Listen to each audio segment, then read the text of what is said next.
bonjour chez vous et bienvenue dans ce nouveau numéro de votre rubrique L'entretien du jour. Aujourd'hui, nous recevons pour vous Monsieur Augustin Faton. Il est secrétaire exécutif de la plateforme Alt Tabagisme. Ce sera donc pour parler de la lutte anti-tabac. Où en est le Bénin? Monsieur Augustin Faton, bonjour. Bonjour, madame. Et c'est un plaisir de vous recevoir Le sur plaisir est SICA. partagé. Nous sommes là justement pour parler de la nouvelle loi anti-tabac dont s'est doté le Bénin, qui a été donc votée le 14 septembre 2017 et promulguée. Par le chef de l'État le 18 décembre dernier, en effet. Alors, Voilà. donc on peut se dire qu'on est bien armé aujourd'hui à aller contre le tabagisme. On sait qu'au Bénin, il y a environ 16% de la population qui fume. Oui, c'est 16% et c'est inquiétant. Le chiffre est revu à la baisse par l'OMS ces derniers temps suite à une étude. Mais le drame est qu'au moment où ça régresse au sein de la population en général, ça croît au niveau de la jeunesse. Ça montre que l'industrie du tabac a réussi à recruter de nos enfants dans la fumée parce qu'elle a une politique agressive en matière de marketing qui permet de recruter les enfants dans la fumée du tabac. Mais Voilà. quand vous parlez de recruter les enfants avec du marketing, au moins il y avait déjà été interdit les publicités, hein, les posters et autres déjà. Si, c'est la publicité directe qui était interdite dans la vieille loi, mais ça n'empêchait pas l'industrie de trouver des stratégies pour toujours mettre à disposition de nos enfants la cigarette. Vous savez, avant, les enfants peuvent acheter des bonbons, des chewing-gums sous forme de cigarettes dans les écoles, et ça, on ne sait pas ce qui est mis dedans.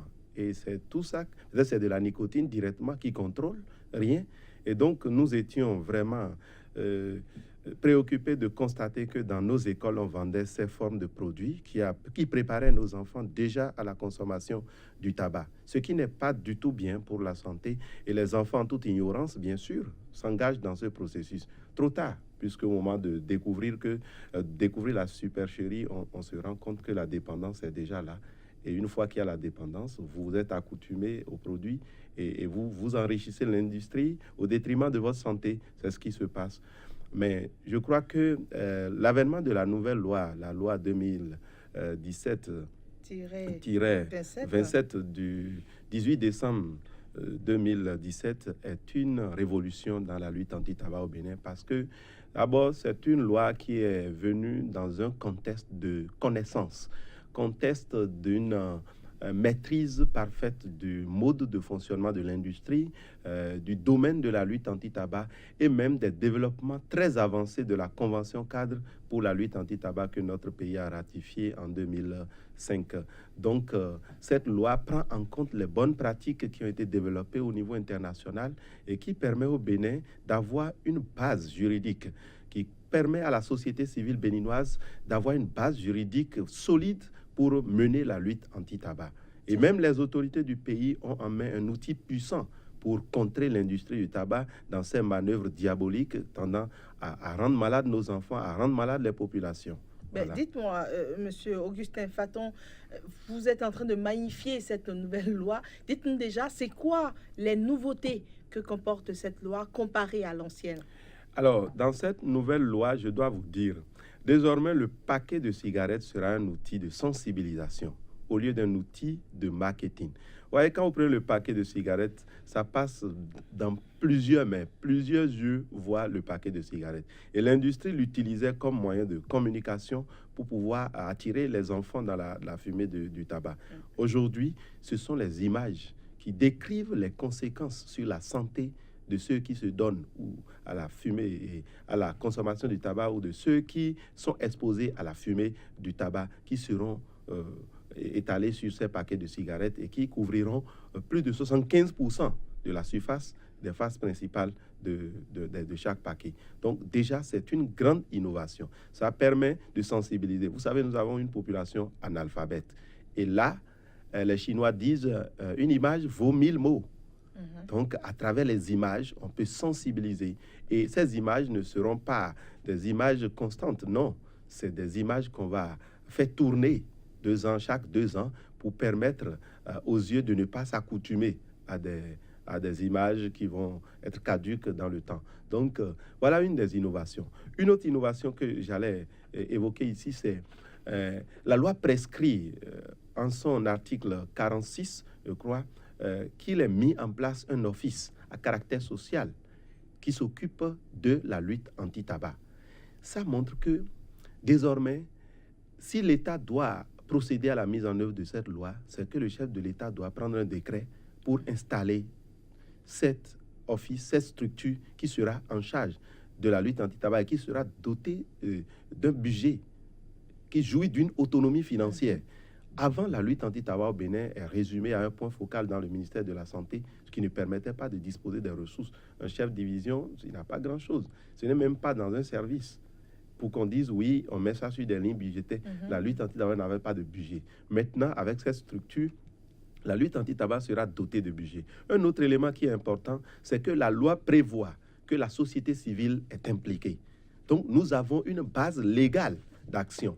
Donc, toutes les organisations de la société civile qui ont un intérêt dans la santé publique et dans la lutte anti-tabac en particulier sont capables de s'investir dans ce domaine et jouir également de l'appui de l'État. Donc, c'est des éléments importants.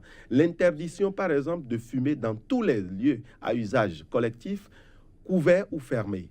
C'est l'article 4 qui consacre cela et je crois que c'est une grande innovation. On ne pourra plus fumer dans les boîtes de nuit, dans les restaurants. Dès qu'il y a un toit, c'est terminé. Quand c'est fermé, on ne peut pas. C'est ça. Et donc, c'est quand même... Monsieur Augustin Faton, nous sommes très habitués au Bénin, comme dans la plupart des pays de l'Afrique de l'Ouest, à voter les lois, à les promulguer. Mais ensuite, on ne voit pas grand-chose. À quand la mise en œuvre effective de cette loi-là? À partir de quand? Et moi, j'aimerais bien savoir, en matière pénale, qu'est-ce qui est prévu par cette nouvelle loi? Comment sanctionner pour rendre ça...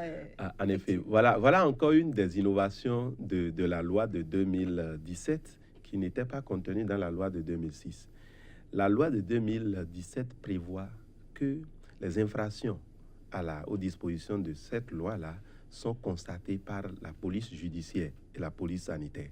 Ça veut dire quoi? Un policier, quand il va constater que dans un restaurant, on est en train de fumer, il peut se saisir il fait usage de cette loi et réussir même à réprimander.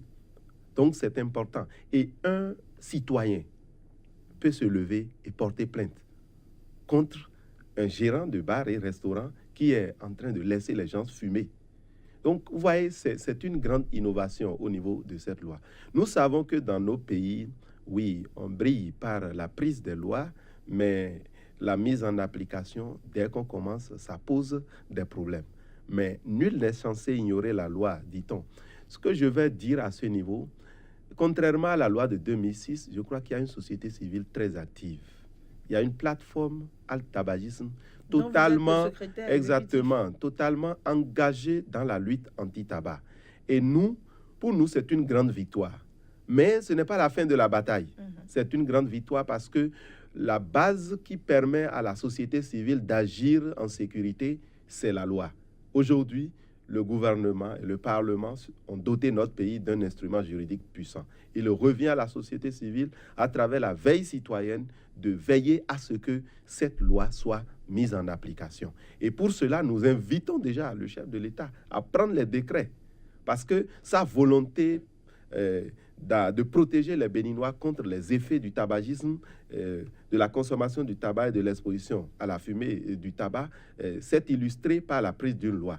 Mais ce serait vraiment un effort inutile si le chef de l'État ne va pas plus loin en prenant les décrets d'application et en mettant en place les structures qui vont nous permettre d'avoir une lutte anti-tabac efficace. Mais dans le même temps, c'est bon de mettre en place les infrastructures et qui vont gérer donc ce domaine-là.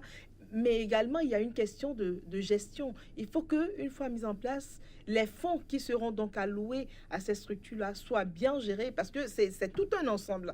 Oui, je suis entièrement d'accord avec vous que notre pays brille par la malgouvernance, ça c'est réel, mais si la société civile devient complice de ça, c'est grave.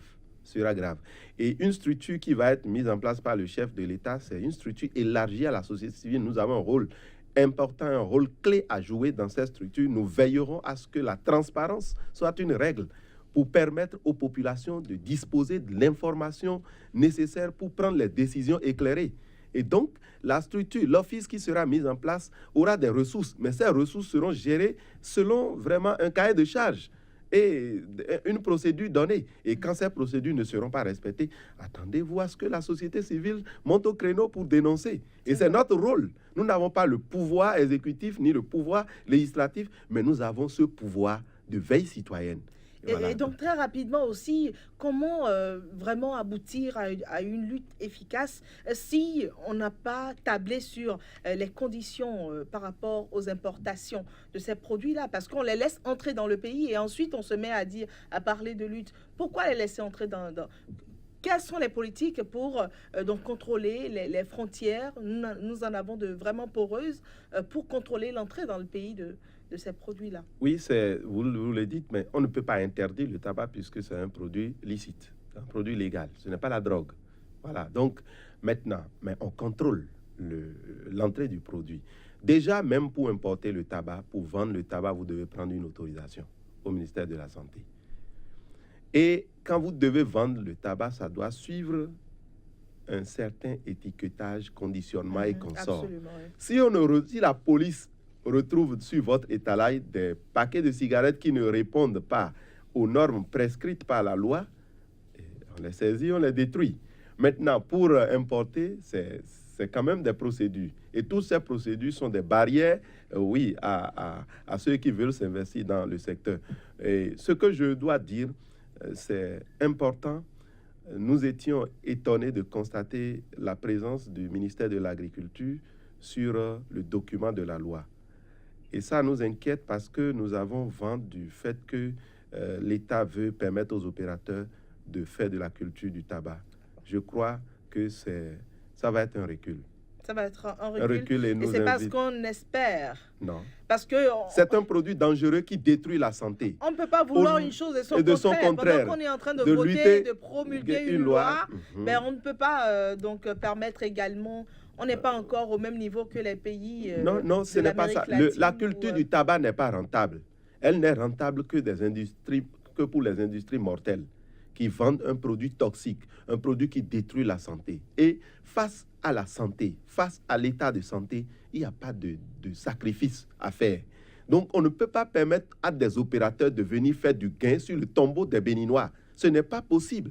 Et donc, nous attirons déjà l'attention du chef de l'État. Nous allons monter encore au créneau pour dénoncer cela, que le ministère de l'Agriculture ne se permet pas de signer un tel contrat pour qu'on produise dans notre pays de la cigarette, un produit qui ne nous sert pratiquement à rien. Ce serait d'ailleurs un recul. Un grand recul et je suis entièrement d'accord avec vous. Nous gardons l'œil ouvert. Et non, nous sommes, déjà c'est ce que nous faisons, nous sommes là pour dire au chef de l'État de faire attention et de veiller à ce que ce progrès que nous avons enregistré avec une loi moderne ne connaisse pas de recul.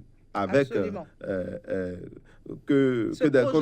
voilà ce projet où on permet à des gens de venir faire la culture du tabac, de produire des semences de tabac. Mais c'est un produit toxique. Il y a d'autres secteurs de l'économie qu'il faut promouvoir. Nous avons tant de produits chez nous qu'il faut promouvoir et le chef de l'État a meilleur temps de se concentrer sur ces produits que de s'aventurer vers la culture d'un produit toxique. Et on y reviendra plus amplement. On n'a pas assez de temps, on y reviendra plus amplement, M. Augustin Faton. Merci déjà d'avoir accepté de répondre à nos questions. Oui, c'est moi qui vous remercie, mais je pense que ça passe vite. Hein. Ça passe très vite. C'est la fin de votre page invitée, mesdames et messieurs. Merci pour votre aimable attention. Au revoir.